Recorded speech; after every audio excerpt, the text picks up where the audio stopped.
आदाब, नमस्कार। मुंसिफ टीवी में आपका स्वागत है। मैं हूं सैयद अहमद जिलानी। जय महाराष्ट्र। आप देख रहे हैं पहले हेडलाइंस। महाराष्ट्र के नायब वज़ीर-ए-आला देवेंद्र फडणवीस की सिक्योरिटी में किया गया इजाफा। किन बुनियादों पर बढ़ाई गई सिक्योरिटी, संजय राउत ने पूछी वजह।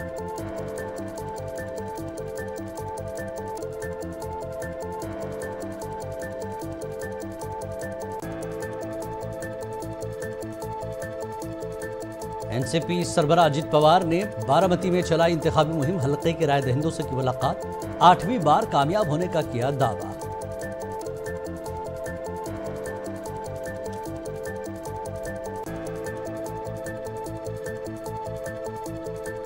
महाराष्ट्र असेंबली इंतखाबात में राहुल गांधी की मुहिम से महाविकास अघाड़ी को नहीं होगा कोई फायदा।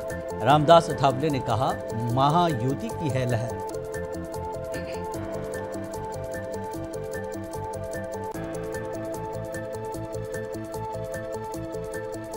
असेंबली इंतखाबात में होगा सख्त मुकाबला। हुकूमत साजी में अजित पवार अदा कर सकते हैं अहम रोल। नवाब मलिक का बयान।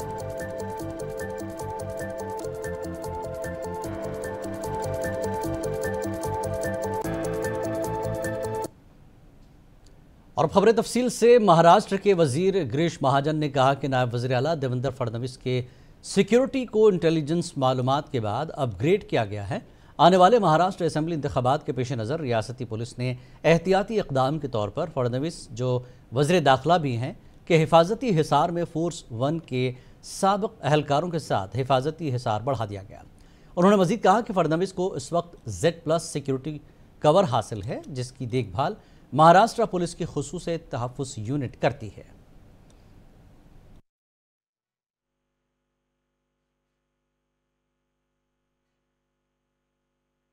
इसलिए पुलिस विभाग की तरफ से अलर्ट हम लोग है। हमारे वरिष्ठ का आदेश है कि कोई इंसान यहाँ पे कोई चेकिंग किए बगैर अंदर ना जाए, उसकी क्लियर जब तपासनी हो, इस वास्ते हमने बहुत सारा पुलिस बंदोबस्त यहाँ पे लगा रखा है।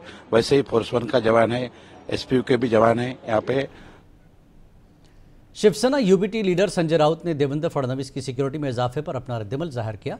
उन्होंने पूछा कि फडणवीस को किससे खतरा है। हुकूमत को यह जानकारी भी आवाम को देनी चाहिए।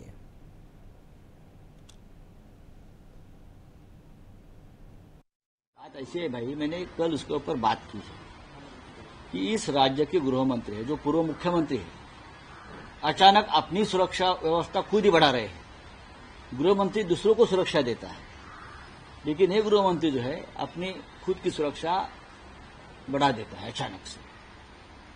हमने देखा उनके घर के बाहर फोर्स 1 कमांडोज खड़े हैं, 200 कमांडोज खड़े हैं नागपुर में। वो जहां जा रहे पूरा घेर लिया उनको। तो हमारी चिंता है कि हमारे राज्य के गृह मंत्री को किससे धोखा निर्माण हो गया है। क्या उनको जान को खतरा है, लेकिन किसके तरफ से धोखा है, हमको ये समझना चाहिए। इस राज्य की जनता को समझना चाहिए कि हमारे गृह मंत्री इतने डरे हुए क्यों है, उनके ऊपर कौन हमला करना चाहता है, ये किसकी साजिश है। हमें बताइए कि अचानक से फोर्स 1 के कमांडो के घेरे में हमारे गृह मंत्री घूम रहे हैं। क्या हुआ है? क्या उनके ऊपर इजराइल हमला करने वाला है, लीबिया हमला करने वाला है? कौन करने वाला है? मुझे यूक्रेन के लोग आने वाले हैं, युद्ध होने वाला है उनके साथ। बताइए ना, बताने में क्या है। महाराष्ट्र के नायब वज़ीर-ए-आला देवेंद्र फडणवीस की सिक्योरिटी पर शिवसेना UBT लीडर प्रियंका चतुर्वेदी का कहना है कि महाराष्ट्र के लोगों को कोई सिक्योरिटी नहीं है। कल लोग पुणे की सड़कों पर खुलेआम बंदूक लेकर घूम रहे थे। बदलापुर में एक घिनौना जुर्म किया गया। बाबा सिद्दीकी का कत्ल कैसे हुआ? महाराष्ट्र में अमनो अमान नहीं है। DGP को बताना चाहिए कि फडणवीस की सिक्योरिटी क्यों बढ़ा दी गई है। देखिए, महाराष्ट्र वासियों के पास कोई सुरक्षा नहीं है। कल खुलेआम पुणे के रास्ते पे लोग गन लेकर घूम रहे हैं। हमारी बदलापुर की बेटियों के ऊपर घिनौना कांड होता है। भारतीय जनता पार्टी से जुड़े हुए जो स्कूल के लोग हैं वो भाग जाते हैं। और आपने देखा होगा किस तरीके से बाबा सिद्दीकी जी की दिन दहाड़े हत्या हुई है। कोई लॉ एंड ऑर्डर की व्यवस्था महाराष्ट्र में नहीं है। महाराष्ट्र वासियों के लिए सुरक्षा नहीं है, पर इनकी सुरक्षा बढ़ रही है। तो ऐसा क्या थ्रेट परसेप्शन है जिसके चलते ये बढ़ाई गई है? तो डीजीपी हमें बताएं, डीजीपी जो हैं रश्मि जी, उनकी तो काफी उसमें एक्सपीरियंस रहा है लोगों के स्नूपिंग करने में और सिक्योरिटी डिटेलिंग में। तो बताएं ऐसी क्या उन पे आपदा आई हुई है कि फोर्स 1 की सिक्योरिटी भी आज उनको दी गई है। तो आज जो खुद अपने आप को सुरक्षित रख रहे हैं पर महाराष्ट्र में असुरक्षा जो बढ़ रही है उसको बढ़ावा दे रहे हैं, उसका हम क्या ही कहें। आखिरी प्रचार रैली है, 4 दिन की चांदनी फिर अंधेरी रात है, वो जनता के बीच में दिख ही रहा है कि जिस तरीके से एक माहौल बनाया हुआ है महालूट का, महाभ्रष्टाचार का, और कॉन्ट्रैक्टर की पूरी सरकार चल रही है, कॉन्ट्रैक्टर्स के ऊपर सरकार चल रही है, अदानी के ऊपर सरकार चल रही है, उस सब का खत्म होने वाला है। तो कितना भी प्रचार कर लें, जनता उनके साथ रहने नहीं वाली है। ये महाराष्ट्र के नायब वज़ीर-ए-आला अजित पवार ने बारामती में इंतखाबी मुहिम चलाई। अजित पवार ने मुख्तलिफ प्रोग्रामों में शिरकत की और लोगों से मुलाकात की। इस दौरान अजित पवार ने कहा कि वो 1987 से बारामती से मुंसलिक हैं और वो यहाँ बाकायदगी से आते रहते हैं। उन्होंने राय दहिंदगान से अपील की कि वो उन्हें 8वीं बार दोबारा मुंतखब कराएं। जब उनके खिलाफ योगेंद्र पवार की उम्मीदवारी के बारे में पूछा गया तो अजित पवार ने कहा कि हर किसी को इलेक्शन में खड़े होने का हक है, अब ये आवाम पर मुनहसिर है कि वो किसको वोट देंगे।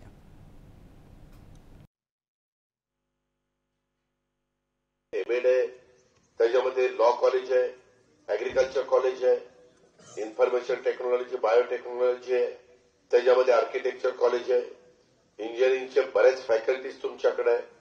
अशा अनेक गोष्टी, MBA आहे, अशा खूप गोष्टी आपण बारामतीकरांच्या करता उपलब्ध करून दिलेल्या आहेत, मुलामुलींच्या करता उपलब्ध करून दिलेल्या आहेत.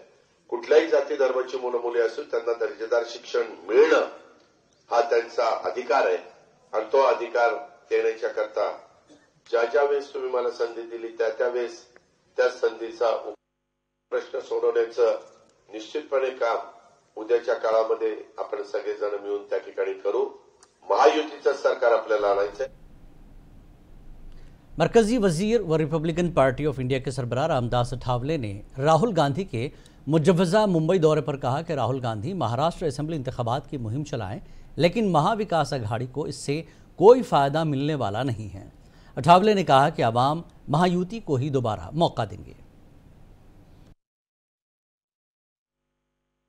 मुंबई में आए, उनका तो स्वागत है। राहुल गांधी जी बड़े नेता है, एक पार्टी के अभी 99 सीट जीतकर अपोजिशन लीडर बने हैं। 10 सालों में कांग्रेस पार्टी को अपोजिशन लीडर बनने का भी मौका नहीं मिला था, क्योंकि उतनी सीटें 40, 42, 44 सीटें उनकी चुनकर आई थी। तो पहली बार कांग्रेस पार्टी को 99 सीटें मिली और राहुल गांधी जी थोड़े अभी एक्सपर्ट बन गए हैं, लेकिन वो इतने एक्सपर्ट नहीं बने हैं कि वो सरकार स्थापित करे, वो प्रधानमंत्री बने। इतने राहुल गांधी उतने स्ट्रांग नहीं है। जब तक नरेंद्र मोदी जी है, मेरी तो दोस्ती उनके साथ है, हमारी इंडिया जब तक स्ट्रांग है तब तक राहुल गांधी को मौका मिलेगा नहीं। वो प्रचार के लिए राहुल गांधी जा रहे हैं, उनका स्वागत है, लेकिन संविधान का मुद्दा उन्हें नहीं उठाना चाहिए। वो तो अमेरिका में जाकर राहुल गांधी जी ने आरक्षण हमारी पार्टी एक दिन निकाल देगी इसी तरह का बयान दे दिया है। तो वो मतलब संविधान का किताब क्या दिखाएगी, मतलब वो तो संविधान का किताब दिखाकर गुमराह करते हैं। तो मुझे लगता है कि ठीक बात है, वो कांग्रेस पार्टी का प्रचार करते रहे, महाविकास आघाड़ी का प्रचार करते रहे, लेकिन महाविकास आघाड़ी को धोबी पछाड़ करके सत्ता में आने का प्लान हम लोगों ने बनाया है और हम जरूर सत्ता में आएंगे। एनसीपी लीडर और मानखर्द शिवाजी नगर से उम्मीदवार नवाब मलिक का कहना है कि महाराष्ट्र में बहुत सख्त मुकाबला है, हम अंदाज़ा नहीं लगा सकते कि किसको अक्सरियत मिलेगी। दोनों तरफ से 3 पार्टियों का इत्तेहाद, इसके लिए हुकूमत साजी में अजित पवार अहम रोल अदा कर सकते हैं। कोई भी इस हकीकत को नज़रअंदाज नहीं कर सकता कि अजित पवार महाराष्ट्र में किंग मेकर का किरदार अदा करेंगे।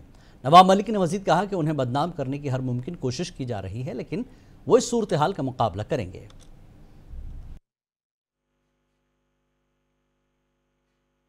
से अंडरवर्ल्ड लिंक से जोड़ा जा रहा है।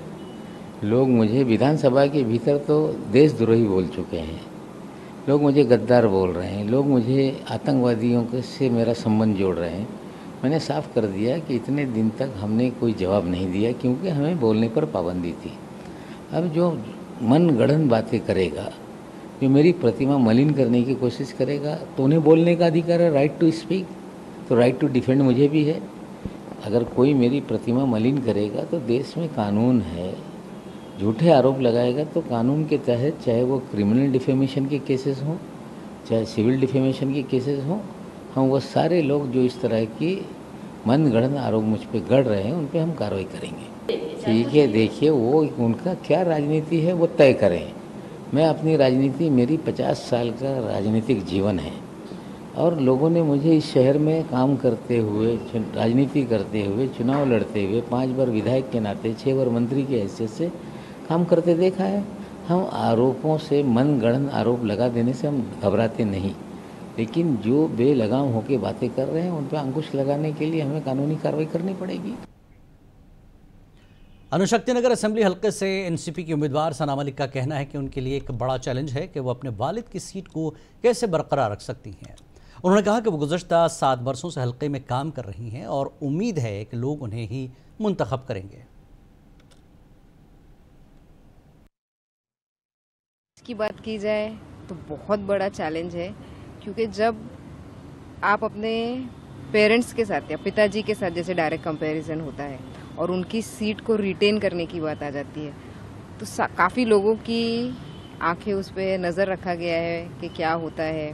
पहले एक बार लड़ चुकी हूँ चुनाव 2017 के बीएमसी के इलेक्शंस में और पराभव देख चुकी हूँ, तो जानती हूँ कि इलेक्शन किस तरीके से लड़ा जाता है और सिर्फ चुनावी मैदान पे आके आप खड़े हो जाओ और ऐसा हो कि हाँ इलेक्शंस हो रहे हैं और आप खड़े हो गए एज अ कैंडिडेट नहीं है। पिछले 7 सालों से, जब से 2017 में मैंने बीएमसी के चुनाव हारे थे, लगातार अनुशक्ति नगर विधानसभा के क्षेत्र में सोशल फील्ड पे काम करती रही।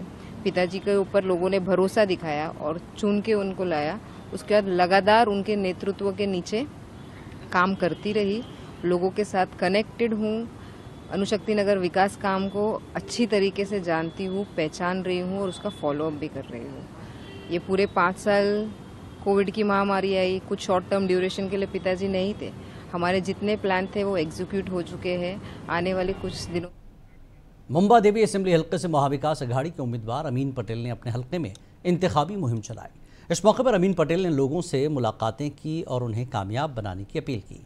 मुंबा देवी हल्के में अमीन पटेल का मुकाबला महायुति की उम्मीदवार व शिवसेना शिंदे ग्रुप की लीडर शायना इंसी से होगा।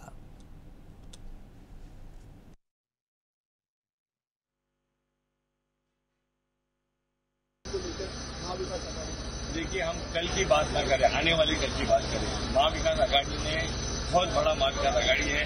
हमें कांग्रेस पार्टी बहुत बड़ा दल है, उद्धव ठाकरे साहब का गठ है, शरद पवार जी जो महाराष्ट्र के लिए देश के सबसे बड़े नेता है, उनका इसके अंदर सहभागी है। 2 शिवसेना रणनीति हो गई।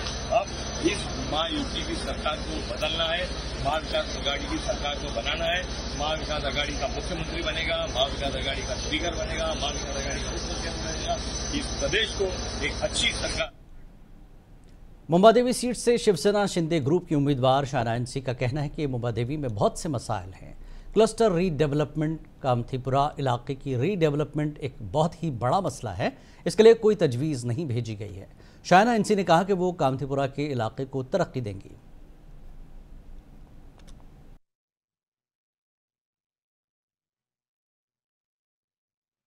देखिए, मुंबा देवी में बहुत सारे मुद्दे हैं, क्लस्टर रीडेवलपमेंट हो या फिर जहां हम हैं अभी कमाटीपुरा एरिया का रीडेवलपमेंट, ये बहुत ही बड़ा मुद्दा है।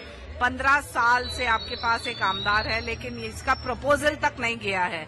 मैं विश्वास के साथ कह सकती हूँ माँ अम्बा देवी और माँ मुंबा देवी के आशीर्वाद के साथ कि सबसे पहले हम रीडेवलपमेंट करेंगे तो कमाटीपुरा एरिया का, क्योंकि आपने देखा है यहाँ वस्तु स्थिति क्या है। इतने सारे लोग, उनके घर की समस्या, स्वच्छता की समस्या, पानी की समस्या, लिस्ट अनगिनत है। परसों रात को यहाँ बहुत बड़ा आग, और वो आग के साथ साथ फायर सिक्योरिटी को भी लेके कोई प्रावधान नहीं। मुझे लगता है एक फुल प्रूफ प्लान की आवश्यकता है और यही मेरा लक्ष्य रहेगा। यहाँ स्वागत है कि उन्होंने महिला का सम्मान करने का ठान लिया है, लेकिन जब अरविंद सावंत जी ने कहा कि ये इम्पोर्टेड माल है तो वो क्यों हंस रहे थे? हंस रहे थे शायद क्योंकि मैं उनकी कौम या बिरादरी की नहीं, मैं उनकी बहन और माँ नहीं, लेकिन सोच समझ के हर एक व्यक्ति को सोचना चाहिए कि कैसे महिला का सम्मान करें। फिलहाल मुझे सिर्फ काम करना है और जोर से बोलूंगी। महाराष्ट्र बीजेपी सदर चंद्रशेखर बावनकुले का कहना है कि जिस तरह हरियाणा की आवाम ने राहुल गांधी को बाहर का रास्ता दिखाया, उसी तरह महाराष्ट्र के लोग भी उन्हें मुस्तरद कर देंगे। बावन कुली ने मजीद कहा कि राहुल गांधी कहते हैं कि मुल्क को रिजर्वेशन की जरूरत नहीं है। राहुल गांधी को जिस प्रकार से हरियाणा में बाहर का रास्ता दिखा दिया लोगों ने, उस प्रकार से महाराष्ट्र की जनता भी बाहर का रास्ता दिखाएगी, क्योंकि राहुल गांधी ने ये कहा है कि इस देश में आरक्षण की जरूरत नहीं है। महामानव डॉक्टर बाबा साहेब आम्बेडकर जी ने दिया हुआ आरक्षण, जो हमारे देश को मोदी जी ने आगे लेके जाने का प्रयास किया है, संविधान से दिया हुआ आरक्षण SC ST OBC का मोदी जी ने कहा है जब तक मोदी जी और भारतीय जनता पार्टी तब तक आरक्षण रहेगा। लेकिन राहुल गांधी कहते हैं इस देश को आरक्षण की जरूरत नहीं है। तो महाराष्ट्र की OBC SC ST और जिन जिन को आरक्षण मिलता है वो सारी जनता राहुल गांधी को घर का रास्ता बताएगी, और नागपुर में भी हम उनका बहिष्कार करेंगे। 99% लोगों से हमारी बात हो चुकी है, सारे लोग हमारे वापस लेंगे। नामांकन नाराज हुए थे, वापस लेंगे। मुझे विश्वास है कि भारतीय जनता पार्टी का जो हमारा जो स्थान है वो मां की जगह है। हम पार्टी को मां की जगह मानते हैं। उत्तर प्रदेश के वज़ीर आला योगी आदित्यनाथ को निशाना बनाने वाले एक धमकी आमेज पैगाम के सिलसिले में पुलिस ने महाराष्ट्र के थाने से एक 24 साल खातून को गिरफ्तार किया। मुबीना तौर पर यह धमकी दी गई है कि अगर योगी आदित्यनाथ 10 दिन के अंदर ओहदे से दस्तबरदार नहीं हुए तो उन्हें बाबा सिद्दीकी की तरह कत्ल कर दिया जाएगा। पुलिस इस सिलसिले में गिरफ्तार की गई खातून से पूछताछ कर रही है। देगलूर हल्के असेंबली से महाराष्ट्र विकास अघाड़ी के उम्मीदवार प्रोफेसर अनुराधा गंधारे ने इंतखाबी मुहिम में हिस्सा लिया। उन्होंने लोगों से मुलाकातें करते हुए उनके मसाइल सुने और मुंतखब होने पर उन मसाइल को हल करने का यकीन दिलाया। वेगवेगळे रोजगार मिळवून देता येईल, कोणकोणते उद्योग आणता येईल ह्यासाठी आम्ही विचार करणार आहोत। त्याचबरोबर रस्ते हेही बरोबर नाही आहेत बऱ्याच खेड्यांमध्ये। आम्ही बघतो, आता मी एक प्राध्यापिका आहे त्यामुळे मला ह्या गोष्टीचा अनुभव आहेच की आमच्याकडे भरपूर विद्यार्थी खेड्यापाड्यातले आहेत। त्यामुळे जेव्हा विद्यार्थी आमच्या कॉलेजला येत असतात, पावसाळ्याचे दिवस असतील, पावसाळ्यामध्ये त्यांना म्हणजे गाड्या बस भेटत नाही आहेत, रस्ता खराब झाल्यामुळे, पूर आल्यामुळे किंवा काहीतरी पाणी कुठेतरी साचल्यामुळे त्यांना कॉलेजला येणं शक्य नसतं। वंचित बहुजन अघाड़ी के उम्मीदवार अफसर खान ने हज़रत औरंगज़ेब आलमगीर रहमतुल्लाह अलैह की मज़ार पर हाज़िरी दी और पार्टी सरबराह प्रकाश अम्बेडकर की जल्द सेहतयाबी के लिए दुआ की, जिसके बाद उन्होंने बाज़ाब्ता तौर पर इंतखाबी तशहीरी मुहिम का आगाज़ किया। याद रहे कि अफसर खान पार्लिमानी इंतखाबात में भी बहुजन अघाड़ी के उम्मीदवार थे।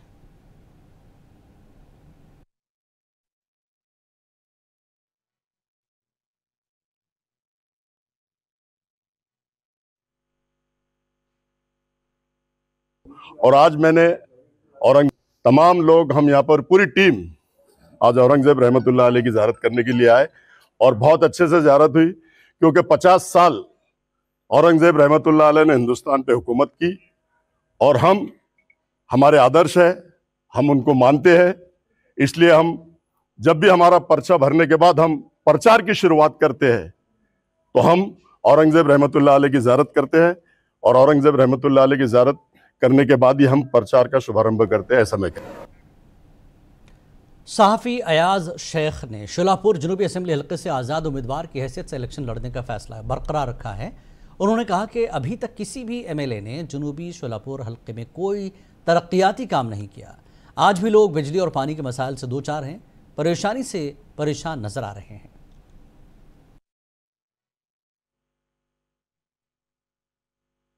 राजकारण है, अभी मैं आया हफ्ता पहले उम्मीदवार बनकर, पहले से राजकारण कर रहे, उनके निर्णय ले रहे और मेरे को ऐसा लगता अच्छा निर्णय लेना चाहिए। तौफीक शेख को पहलवान बोलते लोग, तो राजकारण का भी अच्छा पहलवान है वो, अच्छे निर्णय लेना वो, जिससे उसका फ्यूचर और समाज का फ्यूचर बने रहना, विकास होना, ऐसे कुछ निर्णय लेना चाहिए। हाँ, रही बात अपक्ष है, मेरे को लगता है आने वाले वक्त में अच्छे फैसले लेकर दोनों अच्छे। शोलापुर शहर के हेरिटेज मंगल ऑफिस में अक़लियती तालीमी इश्तराक कॉन्फ्रेंस मुनक़्क़िद की गई। इस कॉन्फ्रेंस में माहिरीन तालीम और दीगर शोबों से जुड़ी सरकर्दा शख्सियात ने शिरकत की। इस दौरान अक़लियतों की तालीमी पसमानदगी पर बात हुई और इस मैदान में आगे बढ़ने पर जोर दिया गया।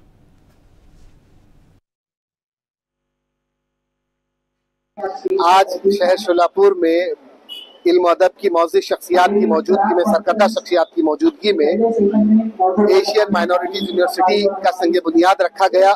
इस मौके पर तालीमी कॉन्फ्रेंस का इनेकाद किया गया है, जिसमें बहुत सारी इल्मी शख्सियात, चांसलर, वाइस चांसलर्स यहाँ पर तशरीफ फरमा है और मेहमानान ने तालीम के मौजू को अहमियत देते हुए अपनी जो बातें रखी है वो यकीनन हम सबके लिए बहुत मिसाली है। और ये तालीमी सफ़र जो है इन तमाम हजरात की नेक ख्वाहिशात के साथ, इनके साथ के साथ इसी तरह से आगे बढ़ता रहेगा और एशियन माइनॉरिटीज यूनिवर्सिटी आने वाले कल में इंशाअल्लाह शहर शोलापुर की एक आइडेंटिटी बनेगी। और अब आखिर में सुर्खियों पर एक नजर।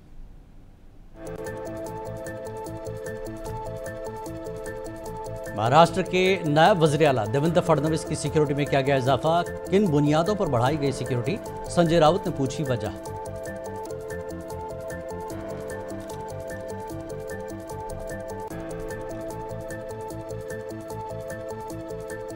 एनसीपी सरबराह अजित पवार ने बारामती में चलाई इंतखाबी मुहिम, हल्के के रायदहिंदों से की मुलाकात, 8वीं बार कामयाब होने का किया दावा।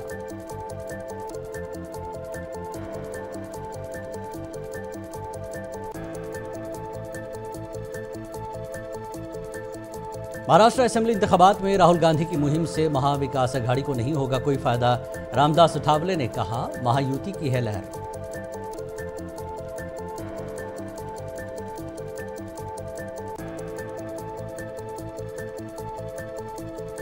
असेंबली इंतखाबात में होगा सख्त मुकाबला, हुकूमत साजी में अजित पवार अदा कर सकते हैं अहम रोल, नवाब मलिक का बयान।